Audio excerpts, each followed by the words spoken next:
When you're at your breaking point, it feels like giving up is the only option. Not because you're weak, not because you lack discipline, not because you don't care enough, but because you're tired. Tired of carrying expectations, tired of fighting thoughts, tired of trying and not seeing results, tired of holding yourself together when everything inside feels like it's collapsing. There's a specific kind of exhaustion that doesn't show on the outside.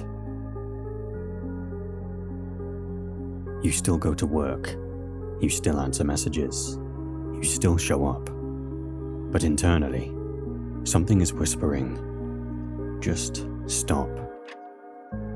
And that whisper can get louder than your goals. But here's what no one tells you. That breaking point, it's not the edge of destruction, it's the edge of transformation. There was a man who learned this lesson in the most brutal way imaginable. He was imprisoned in a concentration camp, stripped of his freedom, stripped of his name, stripped of his career, stripped even of his clothes. One by one, everything that once defined his life was taken from him. His parents were gone. His wife was gone. His brother was gone. No future he could plan. No comfort he could protect. No certainty he could cling to. To the outside world, he had nothing left. And yet, he discovered something no guard could touch. They could control his body. They could control his environment. They could control his suffering. But they could not control the final space of freedom. His ability to choose how he responded. In the middle of starvation, fear, and loss, he chose where to place his attention. He replayed memories of love. He imagined conversations that might never happen again. He searched for meaning, not in comfort, but in endurance. And that choice kept him alive. Not physically at first, mentally. Because when a person loses meaning, the body soon follows.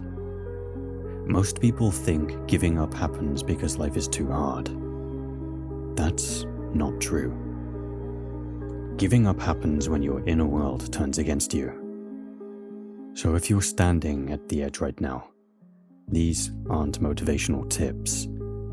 These are survival principles. First, you don't give up your goal. You give up what's poisoning you from the inside. The constant self-attack. The voice that narrates every failure as proof you're not enough. The habit of shrinking yourself to be accepted. Negativity isn't realism. It's corrosion. And when you let it run unchecked, it slowly kills belief. Cut it off. Protect your mind the way you'd protect your body. Second, you do not make permanent decisions in moments of emotional overload. When everything feels urgent, that's exactly when you pause. Not quit, not escape. Pause. Breathe long enough for your nervous system to settle. Cold, stillness, silence. Clarity doesn't arrive through force. It arrives when the noise calms. Third, you reconnect to meaning. Not motivation, meaning. When people say they're burned out, what they're really saying is, I forgot why this matters. Ask yourself, not what you want, but who you're doing this for. What future are you protecting? What value are you refusing to abandon? You can't change the world, but you can change yourself. And sometimes that's enough to change everything. He who has a why to live can bear almost any how. Fourth, you stop trying to carry the entire mountain at once. Big visions crush people when they're held all at the same time.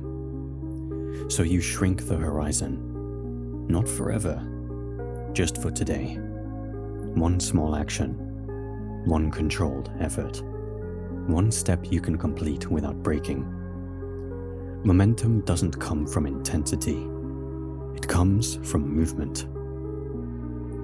Fifth, you change how you relate to failure. Failure is not a verdict, it's feedback. Every hardship is either shaping you or teaching you what needs to be changed. The people who endure aren't the ones who never fall. They're the ones who extract meaning from the fall. Sixth, you don't disappear into isolation. Suffering grows louder when it's hidden. Strength is not silence. Strength is knowing when to lean. A single conversation can interrupt a downward spiral. A single mentor can see a future you're too exhausted to imagine.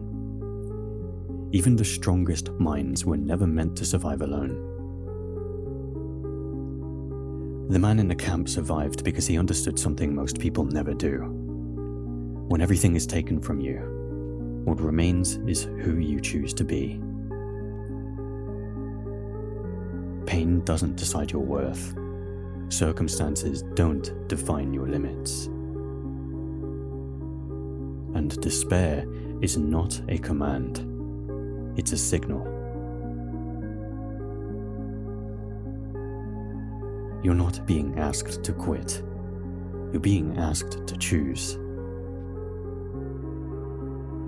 And that choice, made quietly, internally, repeatedly, is where real strength begins.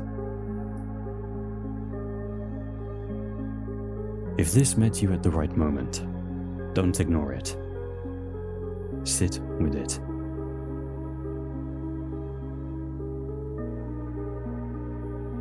And if you're choosing not to give up today, let that decision matter. Subscribe, not for motivation, but for reminders of who you're becoming.